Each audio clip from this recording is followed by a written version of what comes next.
അതെ, ഈ grade 1 grade 2 fatty liver ഒക്കെ ഉള്ളവരില് SGPT SGOT ഒക്കെ നോർമൽ ആയിട്ട് കാണാറുണ്ടല്ലോ, അതെന്തുകൊണ്ടാ? എല്ലാവർക്കും SGOT SGPT വേരിയേഷൻ വരണമെന്ന് ഒരു നിർബന്ധമില്ല. അല്ല, പൊതുവേ നമ്മൾ ഫാറ്റി ലിവർ ഉണ്ടോന്ന് അറിയണമെങ്കിൽ ബ്ലഡിൽ SGPT SGOT ഒക്കെ അല്ലേ ചെക്ക് ചെയ്ത് നോക്കുക. ശരിക്കും SGOT SGPT എന്ന് പറയുന്നത് ലിവറിന്റെ രണ്ട് എൻസൈമുകളാണ്, രാസപ്രവർത്തനങ്ങളെ സഹായിക്കുന്ന രണ്ട് എൻസൈം. ഈ SGOT കാണപ്പെടുന്നത് ലിവറിലും അതേപോലെ തന്നെ നമ്മുടെ ഹാർട്ടില്, കിഡ്നിയില്, ബ്രെയിനില്, അതുപോലെ മസിൽസിൽ കാണപ്പെടുന്നുണ്ട്.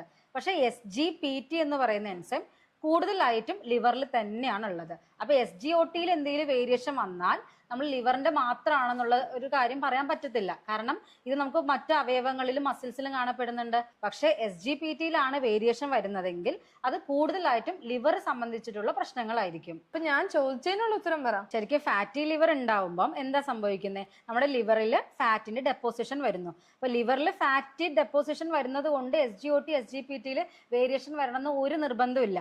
അത് എഫക്റ്റ് ആവുമ്പോൾ ലിവറിലെ സെല്ലുകളെ ഡാമേജോ അല്ലെങ്കിൽ ഇൻഫ്ലമേഷനോ അല്ലെങ്കിൽ ഇൻഫെക്ഷനോ വരുന്ന ടൈമിലാണ് SGOT SGPTയിൽ വേരിയേഷൻ വരിക. ചിലവർക്ക് ഗ്രേഡ് 1 SGOT SGPTയിൽ വേരിയേഷൻ വരാം, ചിലർക്ക് ഗ്രേഡ് 2 നമ്മുടെ സെല്ലുകളെ, ലിവർ സെല്ലുകളെ എപ്പോഴാണോ ഇത് അഫക്റ്റ് ചെയ്യുന്നത് ആ ഒരു ടൈമിലാണ് ഈ ബ്ലഡിൽ, അതായത് SGOT SGPTയിൽ വേരിയേഷൻ വരിക. ശരിക്കും ഫാറ്റി ലിവർ ഉണ്ടോന്ന് അറിയാൻ ഏത് ടെസ്റ്റാ ചെയ്യണ്ടേ?